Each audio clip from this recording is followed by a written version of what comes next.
Good morning! It's the 3rd of March, Wednesday. It's time for a quiz. Also, possibly, things like assemblies and whatnot. So do keep your eyes open for those on the notice board. And I'm recording this on the morning that it's set. So that's unusual. And it does mean that this will go up slightly later than the usual 8:15, for which I apologise. But nevertheless, let us continue with our standard traditional quiz of a Wednesday. I don't know how many people still watch these, but hey, I don't do it for numbers. I do it because it's the right thing to do. This, of course, is from March the 1st. It's the week previous. And therefore, there's all manner of things. And I know what that question's going to be about when we get there. Sorry, no, wait, that one with the Banksy that might not be an actual Banksy. So, wrong button. Right button. By which date has the government pledged to vaccinate all adults in Britain against COVID-19? Bear in mind, it's not actually a government task, it's the NHS, and the date that they've pledged is the date that the NHS told them they could do it by. Is it A, the 31st July 2021, I'm not going to read the dates that way around, the 31st December 2021, or the 31st July 2022? Also, vaccinations might not stop you getting it, it just means you won't necessarily die. China's President, Xi Jinping, has pronounced a complete victory in a campaign to end rural poverty.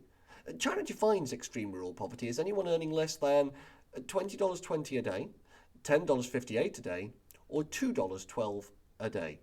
I'll be honest, I literally don't know. Prince Philip has spent a number of days in hospital fighting an infection. Terrible for him being a 90-odd-year-old man. How old is the Duke of Edinburgh? I say 90-odd-year-old, that was actually the answer. I don't actually know his age. As I said before about the monarchy, I don't get the sudden focus on them, and I honestly don't know their ages. Is he 95, 99, or 101? And frankly, all of those are equally likely. I literally don't know.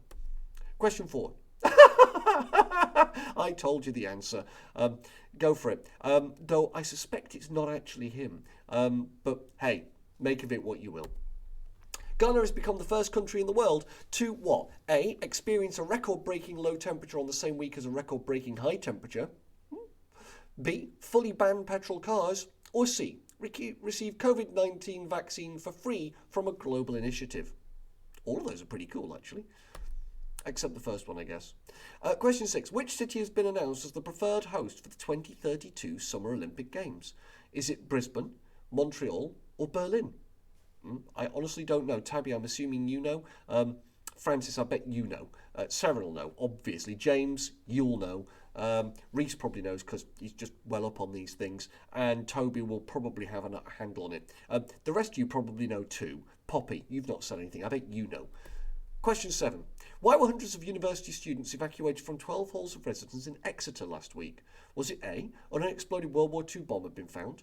B, there was a cloud of toxic fumes when a science experiment went wrong? Or C, a large sinkhole was discovered on the university grounds? I missed this. How have I missed all of this? I keep track of the news. I hope you guys know. Question 8. What hit this man's house in Denver, making international headlines? What have I been watching? A, his neighbour's spa pool. B, part of an aircraft. C, it remains unidentified. I honestly don't know. I have a sneaking suspicion, given what I can see there, but I don't know. Question 9. Which Commonwealth country recently observed the 10th anniversary of a devastating earthquake that took the lives of 185 people in the city of Christchurch? If that doesn't give the game away, then frankly you're not going to guess. Is it A, Australia, B, New Zealand, or C, South Africa? Question 10. In which sport do British teams like the London Pulse, Manchester Thunder, and the Celtic Dragons compete in the Super League? I don't know. Is it A, rugby, B, netball? That is an amazing sport, by the way, one of the few I can play. Or C, basketball. I can play basketball, but so very badly. Question 11. Archaeologists in Pompeii have found a ceremonial chariot at the site of an illegal dig. Why is Pompeii so important to archaeologists? A, it was the site of an ancient volcanic eruption. B, it was the site of an ancient famous battle.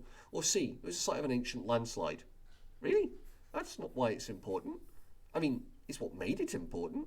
It's not why it's important. Question 12.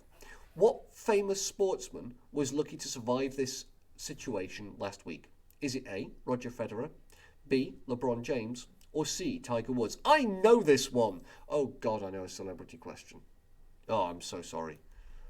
Question 13. What is being called one of Israel's worst ecological disasters? Is it A, a massive oil spill off their coastline, B, a meltdown in a nuclear power plant, or C, a massive rubbish dump fire? All of those are pretty awful. Question 14. The Hasbro toy, Mr. Potato Head, has been in the news lately. Oh God, yeah, it's become a conservative talking point. Is it A, they won't be making the toy anymore because of a choking hazard? B, Mr. Potato Head is being renamed Potato Head?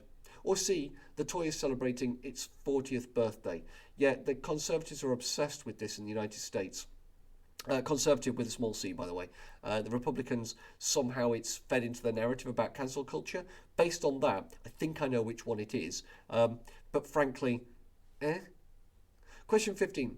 More than 70 Australian baby black bats who were on the brink of starvation 3 months ago are now being released into the wild after being rescued by an animal care group. Oh, what is a baby bat known as?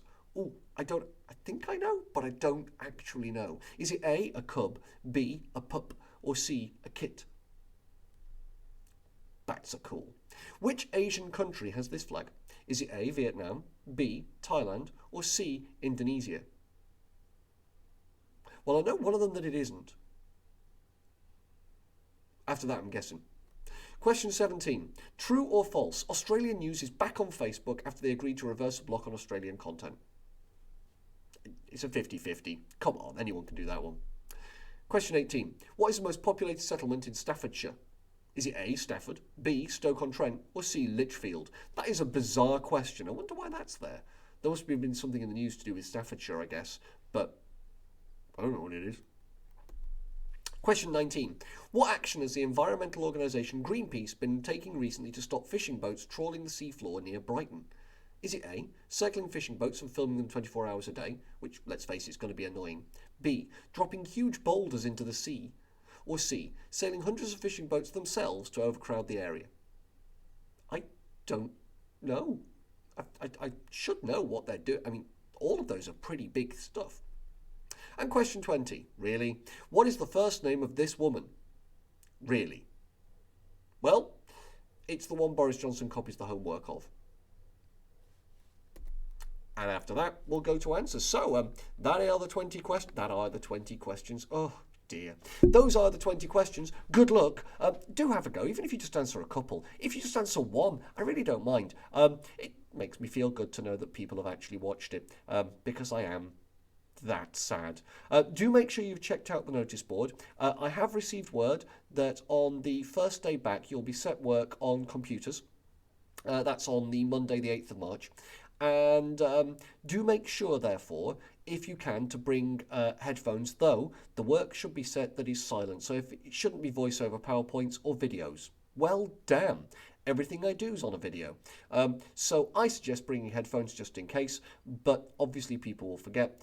You'll be in a large area, a hall, so you might put other people off. That's why it's not going to be audio-visual, I guess, though it could, I suppose, be visual. So keep that in mind and be ready for that when you come on Monday.